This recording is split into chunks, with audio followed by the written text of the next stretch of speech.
In what ways does your media product use forms and conventions of real media products?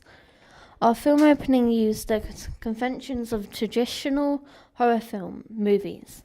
We wanted to create a film opening that left you wanting to know more. We wanted to create the tension-raising scenes where no one could see the killer and no one could know what will happen next. We showed close-ups of the killer's victims whilst the killer was using one of the props in the first scene. We did this because we wanted the audience to know the killer's victims, identify with them, then start to feel some form of empathy for his victims.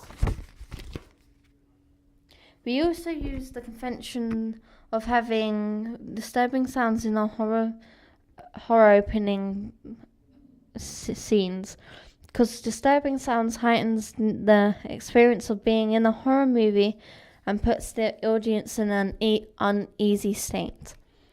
We didn't use conventional sounds like screams, heavy breathing and bangs. We used the sounds of wood chopping and sawing to scare the audience. In what ways does your media product develop forms and conventions of real media products?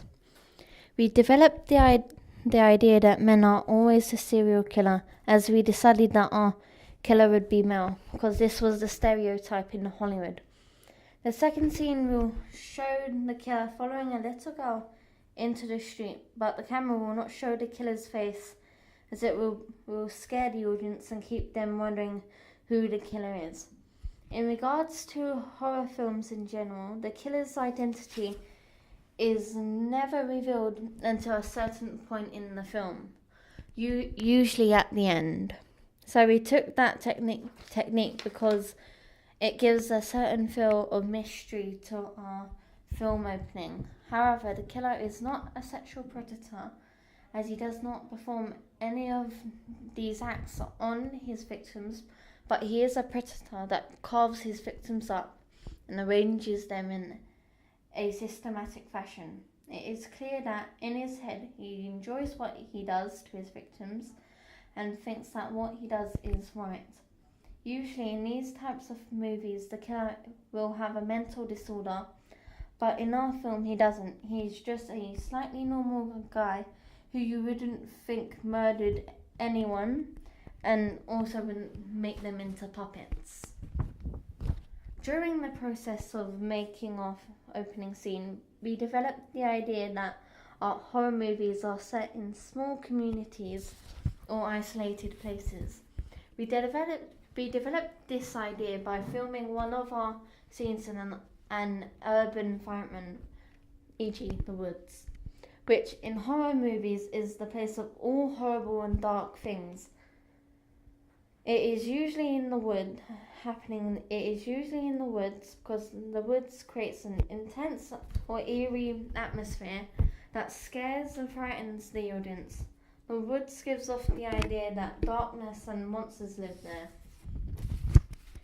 Also, having a horror movie set in the woods, it would connote the idea of being isolated or alone, which scares the audience more than anything, as being alone means that the monsters.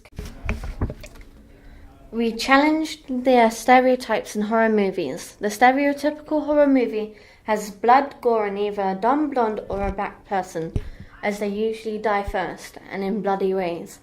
An example of this stereotype is in a horror movie, is in Scary Movie, and some characters are every bit a horror movie stereotype. Blondes are unlikely to walk right into danger. Our horror movie does not have this. There is no blondes and no kitschy endings or frights.